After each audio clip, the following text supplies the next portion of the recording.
I'm Chris. I'm Adrian. And I'm Jimmy. Welcome to Worldview Finder, episode 34. We got some fun things today. We're going to be talking about murder mysteries. We're looking at Mr. Monk's last case, the Thursday murder clubs, and then we're looking at some proverbs for life from Jimmy.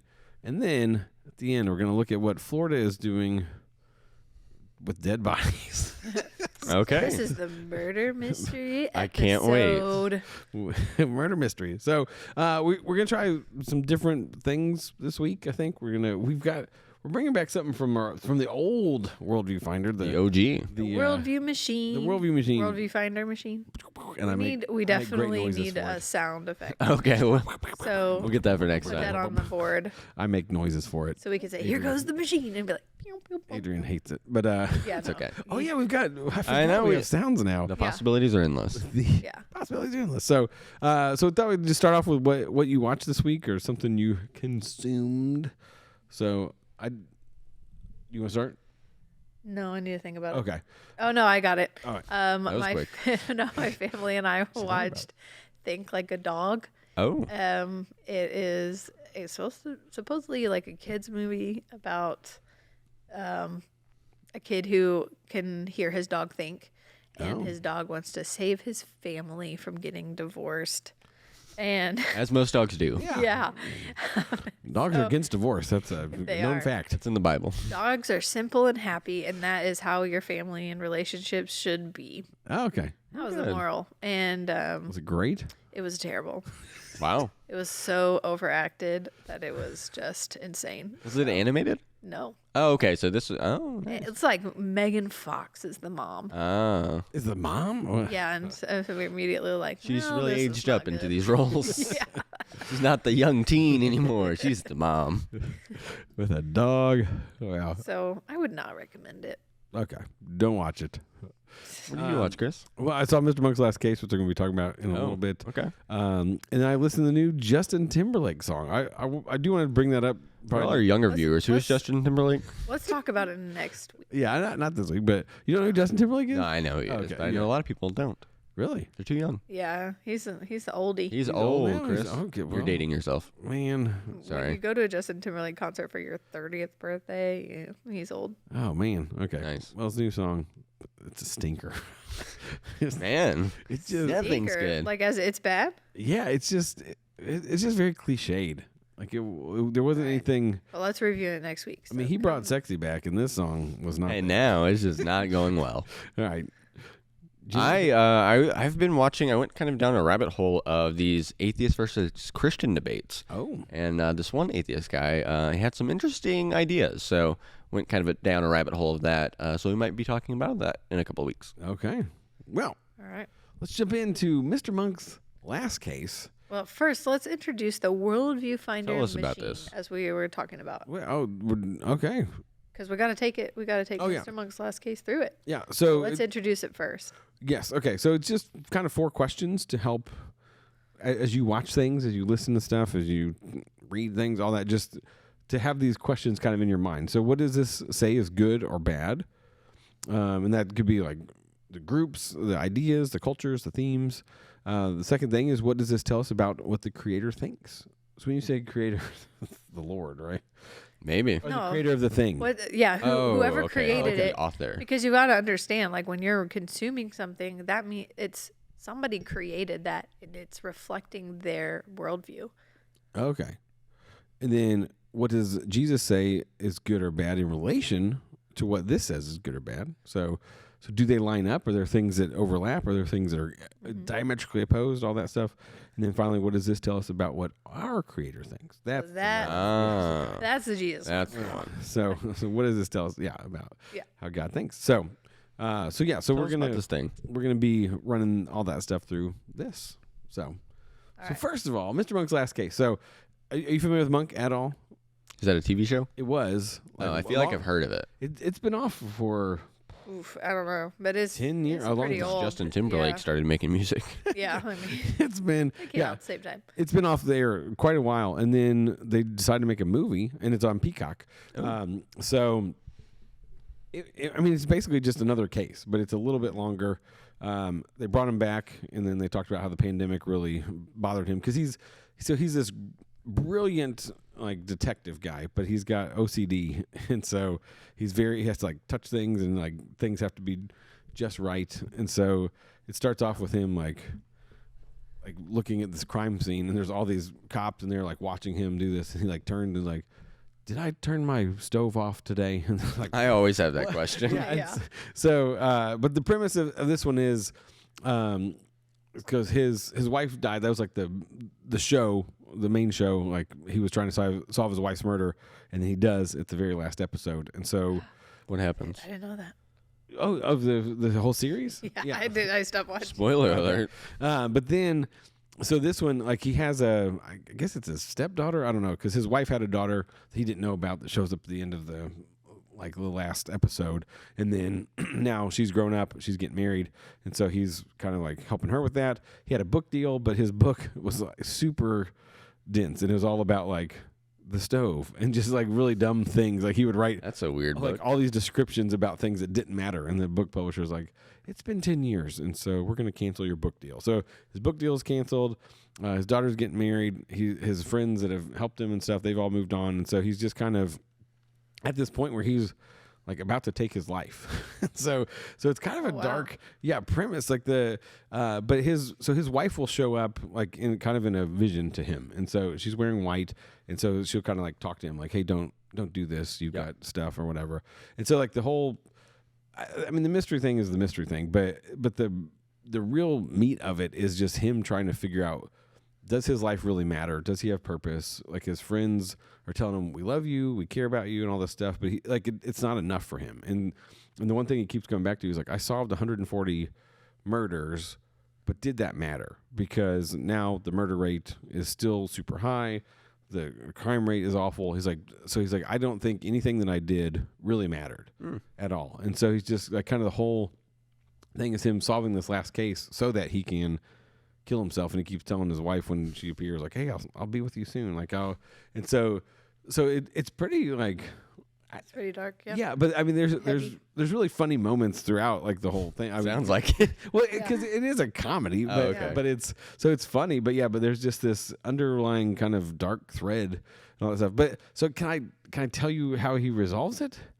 Because I feel like it'll spoil it. So let's just take it through the Worldview Finder machine. Okay, because but it ends in a really cool way. I thought, but there's stuff in there I want to talk about. But okay, so what does it say is good or bad? Well, murder's bad. It says that. And what is good is solving those murders. Solving murders. But it actually it's. But doesn't it wrestle with, like you were saying, it wrestles with like it doesn't even matter.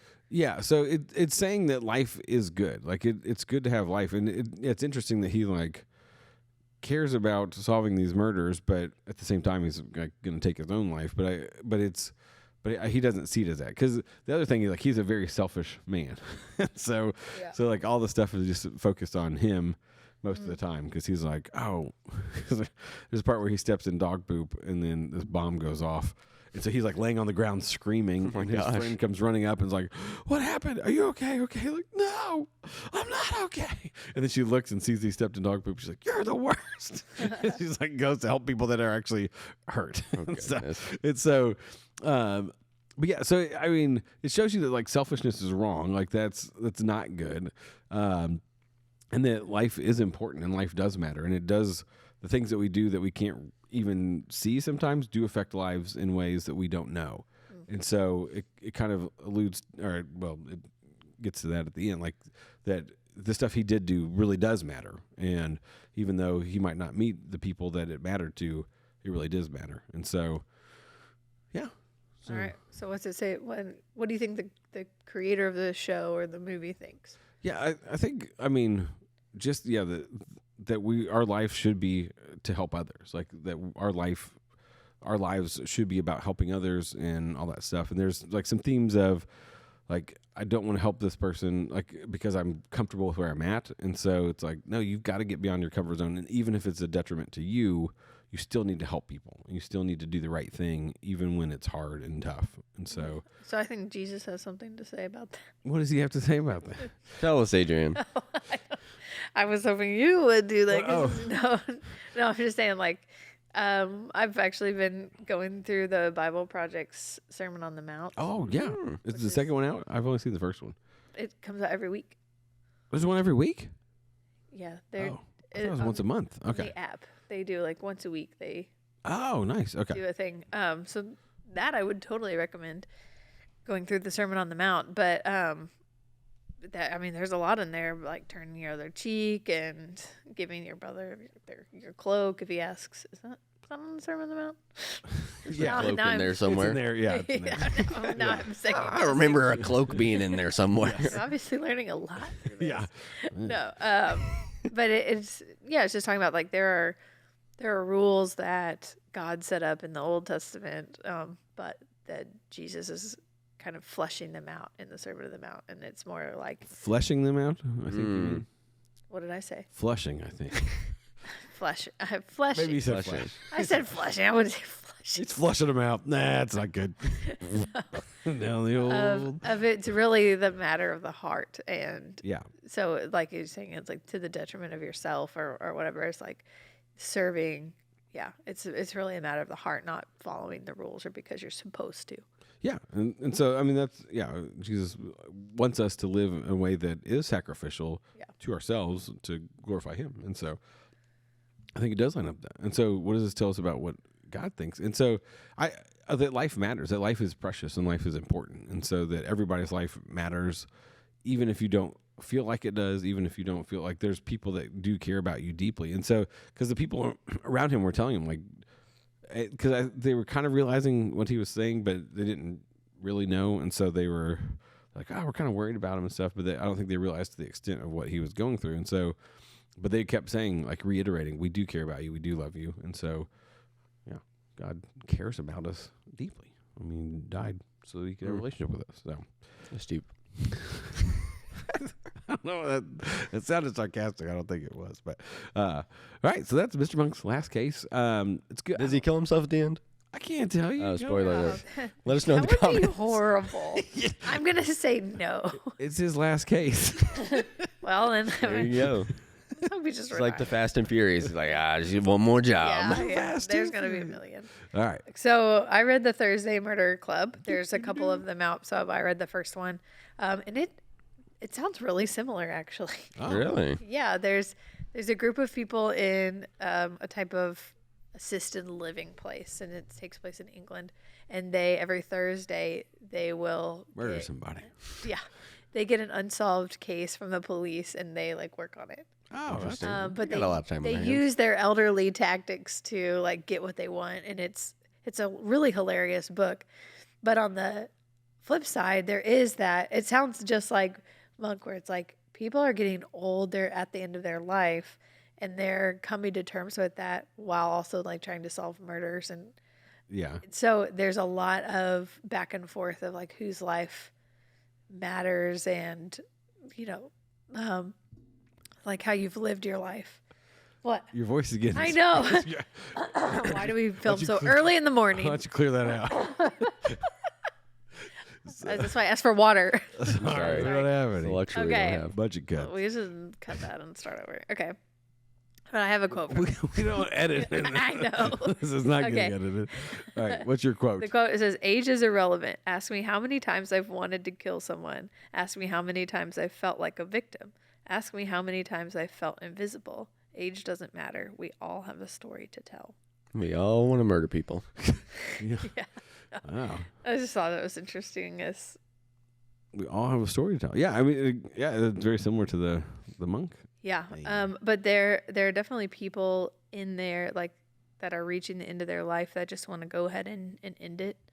And this isn't a spoiler in a way, but the Thursday Murder Club allows someone to kill themselves. Oh, that's nice. I'll allow it. Only one per week, though. We don't want this to get out of hand. So, instead of the murderer like turning themselves in, they let him. Oh. Oh. There's multiple murders, and one person they just don't tell on him. they decide. Like, so it's really He's interesting. just misunderstood. Yeah, I mean, or like his murder was justifiable. Oh, that's a question. Yeah. Is murder justifiable? Right. So that's what I was like. Let's take this through the worldview machine, All right. which is what does this say is good? Wait, I want to crank up the worldview machine. Okay. That was incredible. Sorry. There's a specific sound effect that I have in mind. And that wasn't it, apparently. Yeah, I guess. It's me clearing my throat. Yes, exactly. Worldview finder machine. It's this. This is my. This is my. This is my worldview finder voice. This is my voice. Okay. All right. So, What does it say is good or bad? well, murder is both. No. Sometimes it's good, sometimes it's bad. Depends if you get caught. No, it's like it's actually going on like aging and what's important in your life, and what you've done with your life, and it's really more about like relationships. So I would say like their friendships and relationships and their motivations are all based around that. So I say that's what they say is good. There's lots of like if you think about cultures and ideas and themes or whatever, there's lots of diversity in the book, and they celebrate that. And, Okay. which is great. The elderly people do really funny tactics of like pretending that they're a lot more senile than they are, so they can get information, Classic. which is really funny. Classic old people. Yeah. So let's see. What does it tell us about what the creator thinks? I don't know. It's interesting. Like the author, because they let people either go free or kill themselves instead of get caught. It's like at the end of your life, I don't know. It feels like they're almost saying like Sometimes murder's okay. well, sometimes dying like instead of going to jail is okay. So I have a clarification because maybe I misunderstood this. So do they let the murderer kill themselves or the old people? They let the murderer kill himself. Okay, because when I heard it the first time, I thought in this assisted living place they would let one old person just kill themselves instead. And I was very confused. Oh man. Instead of the murder, you will die. So instead of the murderer going to jail, they're like, "Hey, Life in prison we're gonna versus turn you in." Yeah, but they we're gonna- say like go home, get a good night's sleep, eat your last meal And then kill before you go yourself. to jail. They say that, and they say and turn yourself in the morning, and it says like knowing fully well that they won't Oh, like that they'll find them dead in the morning. Interesting. they could have ran. I mean, could have True. gone Could have been on the run. Right. Those old people will find you, Chris. to Costa Rica. So yeah, Sorry, but too there popular is, person going to like I Costa said, there's Rica. a lot of people facing what they've done and accomplished in their life, and like, but they find that's the thing about the Thursday Murder Club is they find meaning still in their Solving murders. solving murders, and they sometimes some of them are like these are actually my best years now because of what I've done, what we're doing. I kind of want. I hope I get to do that when I'm old in a nursing home. Just they bring me a case. I'm like, Right. who's that guy? So Let's have him killed. what does the Bible or Go Jesus home, have a say? nice meal. Sorry. What does Jesus say is good or bad in relation to what this says is good or bad? Yeah, I mean, like, there's a lot of like justice issues Yeah. there of Well- who gets to rain judgment. Go back to the Sermon on the Mount. I mean, Jesus says if you like think in your heart like evil towards your brother, like it, because you've heard it said do not murder, but if you like in your mind are killing somebody, he's like it's the same thing. Yeah, And so like You should go to jail. murder is yeah. I Even mean, like even this quote, asked me how many times I wanted to kill someone. murder's not good. Yeah, Right. and so it seems like it goes against that. Right. Like there's justifiable things, and that's where you get into like what's like good and evil's relative. Like, oh, this is a bad person, so we're gonna kill him. But who decided they were bad? Like, sure, they did bad things, Right. but it's like, oh, we're taking justice into our own hands instead of letting God be the one who gives Be the justice. judge. Right. So I think that answers what our Creator thinks too. Life is valuable, and Yeah. I think everyone has some sort of thing to offer the world, no matter how old they are or how bad they've been in the past. There's always a chance for redemption, and speaking into someone else's life after going through something bad. So I think life is valuable. Redemption. Yeah. All right, Thursday Murder Club. Anything else? Is that good? No, that's Would you recommend people read that? You know, I like murder. I would. I mean, it's definitely like an adult book. Yeah. But there's not like anything Spicy. bad yeah. I would In this assisted living place. Not. I mean, Florida has something to say about I know. spicy assisted living places. Yes, they do. But what else happened in Florida? Murder in Florida. Are we doing that? I thought we were doing Jimmy's Life Proverbs first. Which one are we going to do? I thought that was the You're right. We're segueing. All right. Seamless Florida segue. foibles are in the middle. Florida foibles. All right. So in Florida, our new schedule is going really well. hey, it is. Florida bill would crack down on illegal body dumping. Oh. Illegal body dumping, not to be confused with legal body dumping. Yeah, and let's crack down on that since Yeah. people are doing it all the time. Getting out of hand. So there's a new bill going to be passed, or they're trying to get it passed, that would increase penalties from a misdemeanor to a felony. So It was just a misdemeanor before to dump a Just body? to dump the body. So You're not killing them. okay, so the more I got into this article, I'm like, oh, this is crazy. So, all right, the reason this was happening is because if you're at a drug dealer's house and there's all these drugs going on, people just sometimes die in the house. That's been known to And happen. then they're like, well, we don't want to get in trouble for this, so they just bury the body in the backyard. And they're like, I don't know. You're in somebody else's backyard. That's bad juju. So they're just burying bodies out there.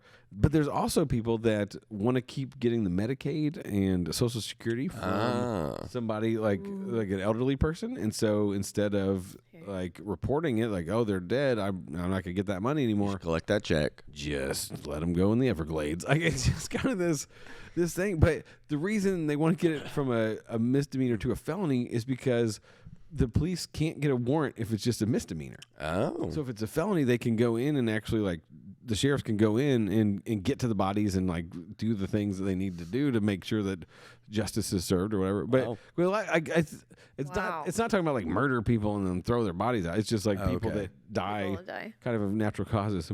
Funerals are expensive. But in the article, it's like, hey, if you find a dead body in your home or outside, what are you supposed to do with it? We got some helpful tips. We gotta educate the public on this. So Florida. Don't touch anything. Okay. Florida law prohibits someone who finds a dead body from willfully touching or disturbing the corpse with the intent to alter evidence or circumstances surrounding the death. So just leave. Don't touch it. Just leave it alone. You know, if I were to happen upon a dead body, I for sure would have thought to touch it before. No. I'm like, well, maybe got some money in his wallet. He's not gonna need it. Who is this person? Yeah. Call law enforcement. That's the other thing. Don't touch it. Call law enforcement. Yeah. And then you can claim the remains. Yeah, like if it's somebody You claim them as your own. Well, if it's somebody you know, like you, okay. like you would have to get Step one: collect their belongings.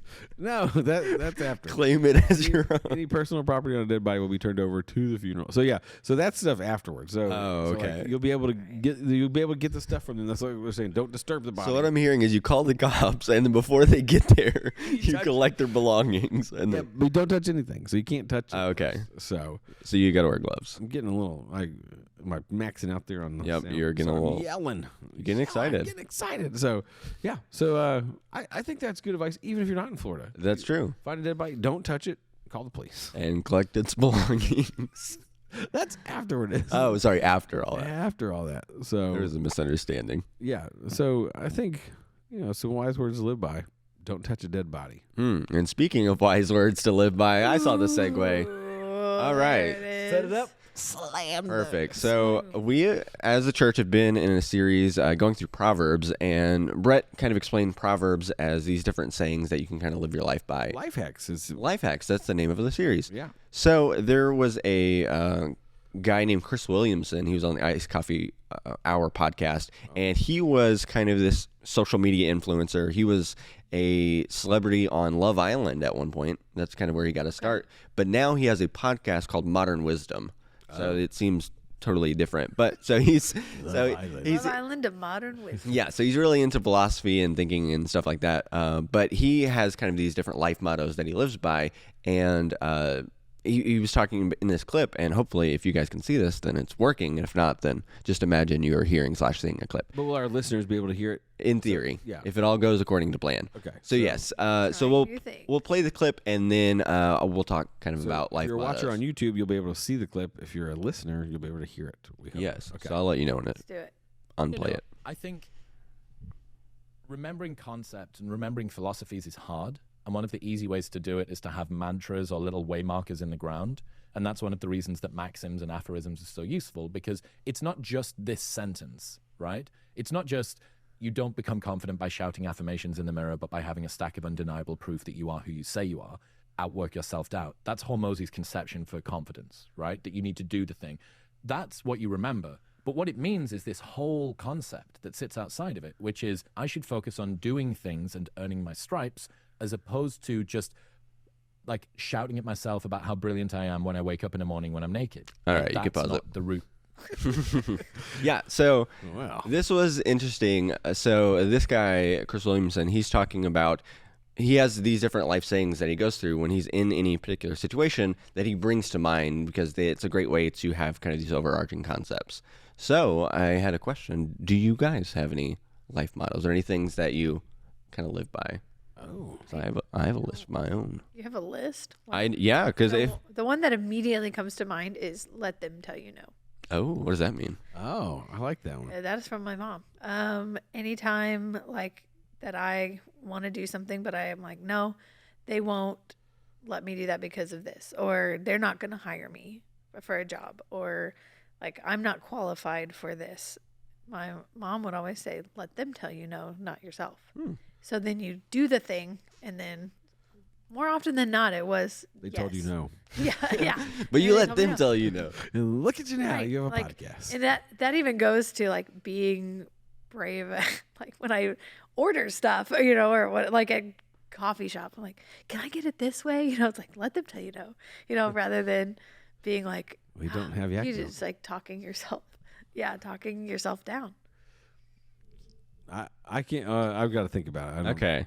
So I have like a whole list of ones that I know. Goodness. Well, it's these things that I'll find one and then I will kind of keep it so I can remember it. But some are think in decades, not years. We don't rise to the level of our motivation. We fall to the levels of our systems. The work works on you more than you work on it. That's one of my favorite ones recently. And what that means is, anything you're doing, it's even if it's like boring and kind of menial work, it is working on kind of your character and your willingness to do it rather than the kind of internal value of the work itself. So whatever you're doing, the work works on you more than you work on it. Good. Ah, so I thought of one. So this is an Andy Stanley quote. Direction, not intention, determines your destination. That's a good one. And so, yeah, where you're heading, like that's where you're going to end up. And Yeah. so, but our intention may be like, oh, but I want this or I want these things. But I'm like, oh, That's but really good. but where I'm heading, is it going to end up in the place that I want it to? And if not, then I need to change my direction. Yeah. And then there's another one I thought of. No, I can't think of it. It wasn't good enough, I don't know. apparently. Yeah. Yeah, so I think with that, because we've been going through Proverbs, so the other thing that I think is interesting about this is Brett was talking about in Proverbs, and I'm also reading The 7 Habits of Highly Effective People, which I hadn't read that before. But it was talking about how the universe is kind of governed by these underlying principles that if you follow them, then typically you'll have a better life than if you were to not follow them.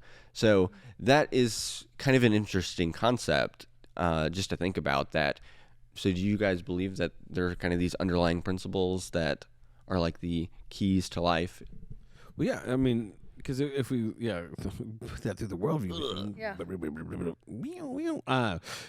Yeah. I think, what does this say is good or bad? Like, what does, like, these principles say is good or bad? I mean, are they things that you look at and say, these are universal principles? Or is it like, could somebody twist them in a way that like just benefits themselves and not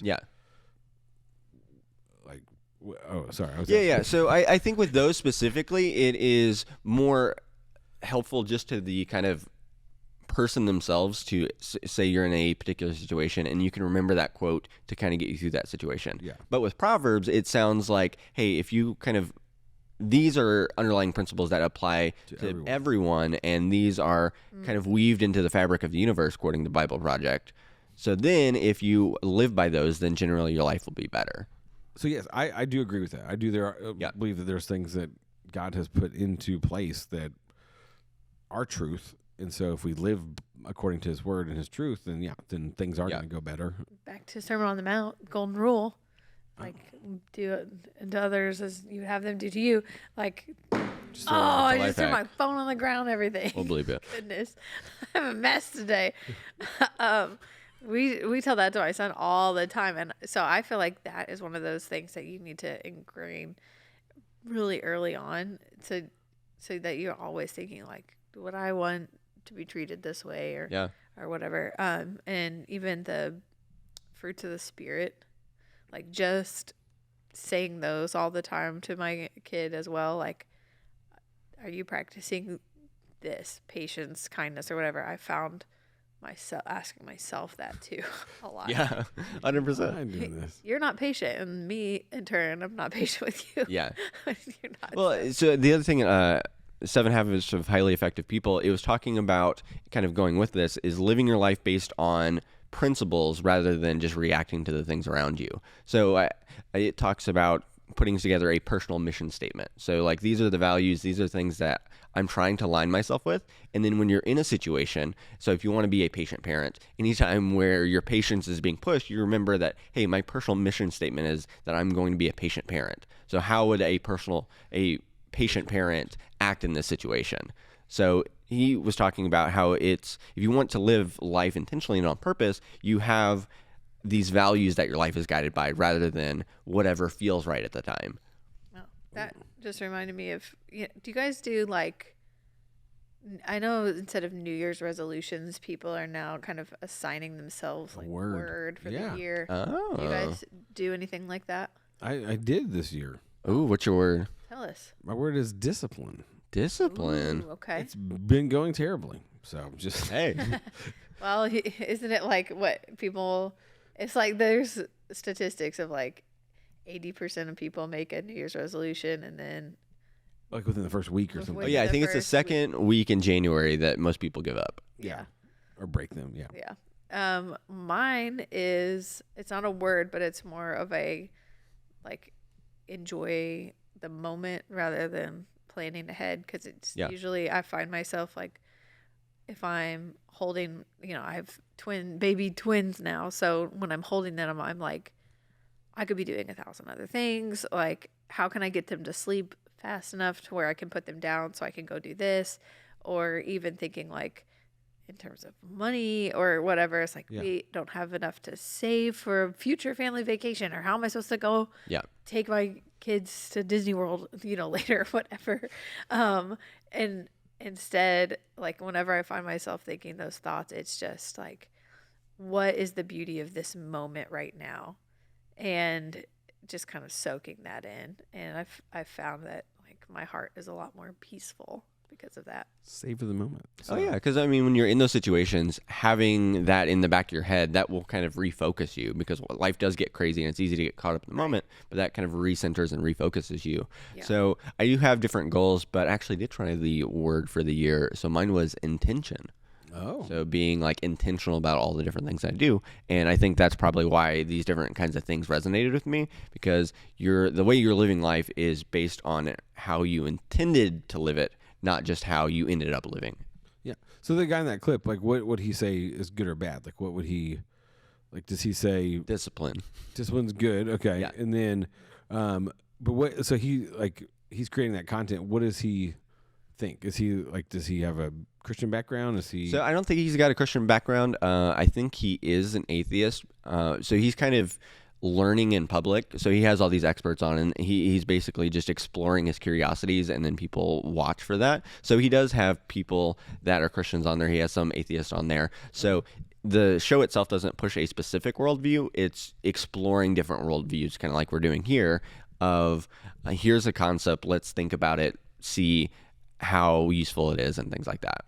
Okay. So what does Jesus say about, like in relation to what he says is good or bad? Is there any like conflict that you've seen so far, or is there anything that, like, So live your truth or anything? yeah. So not necessarily. I mean, just the overall, since he is an atheist, not believing in God, obviously there's a worldview distinction there, but nothing specifically that I've heard that really opposes it. Okay, that's interesting but you do need to be careful in that, because it's like, oh, if he doesn't have those same goals and values, and it's like, then sometimes that stuff can creep in and sound good, but then it's not necessarily. And so, Well, and that's why, like with Proverbs, people that believe in Christianity and people that don't, they can also all follow these principles and kind of build your life on those. So, but then, what does this tell us about what our Creator thinks about God? Like, so do you think He's put those things there so that people do discover Him when they're like living out these proverbs and these things, that they're like, oh, God has put these in place so that my life will go better. And like they start to see like the purposefulness within creation, and that, because that was one of the things in Proverbs, like, talks about wisdom was there at the beginning, and so so there's this wisdom that's woven into the fabric of who we are as part of God's creation. I think being wise points to God, and because, like you said, wisdom was there at the beginning, and I've seen in friendships with people in my life who don't believe in Jesus or don't follow Him, they tend to, I would say, like, talk to me about the things that are really hard, and I might not talk to them for years, but they'll call me and be like, I need to hash out this issue, and part of me's thinking, like, I haven't talked to you in so long. Like, why don't you have any friends that will talk to you about these things? And it's not that they don't have friends or anything, but it's that I think that they're drawn to the wisdom, not that I have, but that the Lord has through me, and they are drawn to that. And they're like, why are you so wise and all this kind of stuff? Yeah. And I'm like, I'm not. I'm just, these are biblical principles that I live by. And so it's, Jesus, the Lord, that's the wise one. So I definitely think that the wisdom points to Jesus. That's cool. All right. Anything else, Jimmy? I think that just about wraps us up. Adrian, anything else? You know what? Oh, she threw her phone on the floor. I threw my phone on the floor, but I missed a quote. Oh, she missed a quote from the book, and you kind of mentioned it, like, who has the power to decide, like, if somebody's guilty or injustice. So it says, the real mystery is not who committed the crime, but rather who has the power to choose how we react to it. Oh, you do. So it's like, once you even find out who did it, then, like, how you respond, who gets to respond to it, and why. All right. Hey. Anyway, let's end on that. Thanks for joining us. If you are like a listener and you don't follow our YouTube channel, go to One Life Next Gen and like and subscribe. We're going to try to put like shorter clips of this up there. So thanks for listening and watching. I'm Chris. I'm Adrian. And I'm Jimmy. See you next time.